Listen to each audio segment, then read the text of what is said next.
Okay guys, sorry I can't be there today. Here's what you're going to do. So last year we talked about having radicals on the bottom and saying that this is not a proper way to write the fractions. So what we would do is we would multiply both the top and the bottom by whatever root that's in the bottom. And you'd multiply straight across. And remember, 5 times 5, yes, that's a square root of 25, but we're just going to simplify this to be 5. And then just always check to see if you can simplify the outside numbers. In this one you can't, so we're just going to leave it like that. Another example would be if you have like 4 over 3 root 5. A lot of the times kids want to just keep multiplying by whatever's in the denominator.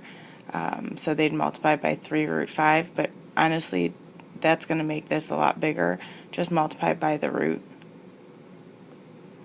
So this is going to be 4 root 5 over 3. Again, this is root 25 or just 5. So it's 4 root 5 over 15. Okay, so that's multiplying to get the root out of the bottom. Now what happens when you have something like this? Okay, whoops, root 4, I guess that would have, whoops, start over. Sorry, root 4 is not a good one because it's a perfect square. Let's do root 5 again. Okay, so again, if I multiply top and bottom by root 5, like we have been doing, here's what happens. I got 4 root 5, and then I've got to distribute this root 5 to everything. I got 3 root 5 minus 5. Well, I still have a root in the denominator, and I can't just cross this root 5 on the top and this root 5 out on the bottom because this is being subtracted by that 5, so you can't just simplify that way. So what we need to do is we need to multiply by the conjugate of the denominator. Okay, conjugate is a fancy word for saying opposite. So if we're doing the opposite of the bottom, the conjugate is instead of 3 minus root 5, you're going to multiply by 3 plus root 5. And you'll do that both on the top and on the bottom. Okay, what this does, and you just need to remember that you're going to distribute the top to be 12 plus 4 root 5. And then you got a FOIL on the bottom because you got two binomials. So 3 times 3 is 9. 3 times root 5 is 3 root 5.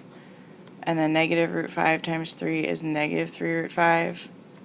And negative root 5 times root 5 is negative 5. So you can probably tell that yes, there are still roots in the bottom, but if you notice, those roots are going to cancel out to become 0. 3 root 5 minus 3 root 5 is just 0. So this is a good thing in which the roots on the bottom are gone and you're just left with 9 minus 5, which is 4. Now the only thing to check here is if you can simplify the numbers on the outsides of the radicals, and if you can, they all have to be simplified by the same number.